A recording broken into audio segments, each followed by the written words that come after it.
চলো বন্ধুগণ, চলে আসলাম অনেকের গুড নিউজ, অনেকের জন্য অনেক ভালো খবর। তো এটাই আমার লাস্ট ভিডিও, কারণ আমি ডিউটিতে থাকার পরে সময় দিতে পারছি না ফেসবুকে।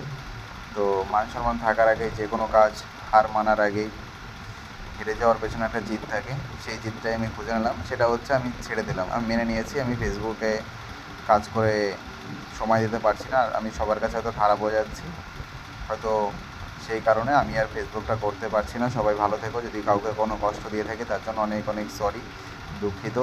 আমি কাল থেকে আর ফেসবুকে আসছি না, এটাই আমার লাস্ট ভিডিও। আমি ফেসবুকে অন থাকবো, বাট এমনি নর্মাল যেটা চালানো সেটা চালাবো, কিন্তু প্রফেশনালভাবে কাজ আর করবো না।